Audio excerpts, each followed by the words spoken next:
नमस्कार दोस्तों, हमारे चैनल में फिर से स्वागत है। आज हम बात करेंगे एक बहुत ही खौफनाक घटना के बारे में। लॉस एंजल्स में जो हाल ही में वाइल्ड फायर्स आईं, उसके बारे में।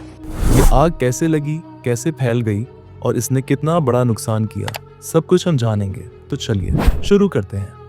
9 जनवरी 2025 को लॉस एंजल्स के आसपास के फॉरेस्ट में एक आग लगी।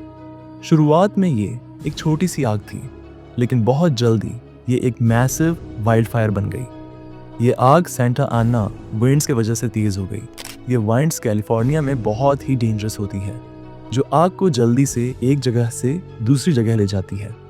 विंड्स की स्पीड 70 मील प्रति घंटा तक पहुंचती है, जो फायर को और भी ज्यादा बढ़ाने में मदद करती है। ये विंड्स जब होती हैं तो फायर फाइटर्स को बहुत मुश्किल होती है और आग को कंट्रोल करना इम्पॉसिबल हो जाता है। जैसे जैसे आग फैलती गई, ये रेजिडेंशियल एरियाज तक भी पहुंच गई, जैसे पैसिफिक पैलिसेड्स, मैलिबू और डाउनटाउन लॉस एंजलिस के आसपास। यहाँ की लगभग 5,000 से ज़्यादा बिल्डिंग्स जल गई और 10,000 से भी ज़्यादा लोग बेघर हो गए। फायर जब अपने पीक पर पहुंच गई, तब तक 1,80,000 से ज़्यादा लोगों को इवैक्यूएट करना पड़ा। अथॉरिटीज़ ने बहुत जल्दी रिस्पॉन्स दिया, लेकिन ये डिज़ास्टर इतना बड़ा था कि उनके लिए भी सब कुछ हैंडल करना मुश्किल हो गया। सैडली ये सिर्फ प्रॉपर्टी डैमेज तक सीमित नहीं रही, ह्यूमन कॉस्ट भी बहुत ज़्यादा थी। अब तक 11 लोगों की जान जा चुकी है और कई लोग घायल हुए हैं। कई फर्स्ट रिस्पॉन्डर्स भी इस आग को रोकने में लगे थे और उनकी जान को भी खतरा था। जब बात होती है फाइनेंशियल डैमेज की, तो एस्टिमेटेड लॉस 150 अरब डॉलर तक जाने की संभावना है। इंश्योरेंस क्लेम्स और रीबिल्डिंग कॉस्ट्स के वजह से ये नंबर और भी बढ़ सकता है। फायर फाइटिंग एफर्ट्स भी बहुत इंटेंस थे। 60 से ज़्यादा फायर टीम्स, हेलीकॉप्टर्स और प्लेन्स भी फायर को कंट्रोल करने में लगे थे।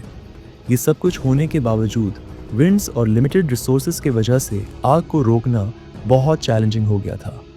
फायर फाइटर्स अपनी जान की बाजी लगाकर इस आग को लगातार कंट्रोल कर रहे थे, लेकिन कभी कभी उनके लिए इतनी तेज फ्लेम्स को रोकना मुश्किल हो जाता था।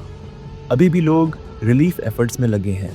थाउजेंड्स ऑफ वॉलंटियर्स और ऑर्गेनाइजेशंस फायर विक्टिम्स की मदद कर रहे हैं, लेकिन ये फायर इतनी बड़ी थी कि इसके इफ़ेक्ट्स लॉन्ग टर्म तक जाएंगे। नए घर बनाना, रोड्स को रिपेयर करना और डिस्प्लेस्ड फैमिलीज को सेफ प्लेसेस देना, सब कुछ बहुत समय लेगा।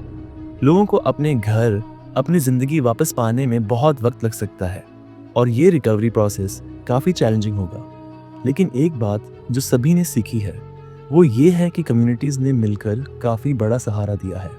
ये पूरा इंसिडेंट हमें ये याद दिलाता है कि नेचुरल डिज़ास्टर्स कितने खौफनाक हो सकते हैं। ये फायर सिर्फ एक वार्निंग थी जो हमें एनवायरमेंटल हैज़र्ड्स और ग्लोबल वार्मिंग के बारे में सोचने का मौका देती है। तो दोस्तों, आज की वीडियो का यही था समरी। अगर आपको यह वीडियो इन्फॉर्मेटिव लगा हो तो लाइक और शेयर ज़रूर करें, और अगर आप चैनल पर नए हैं तो सब्सक्राइब करना मत भूलना।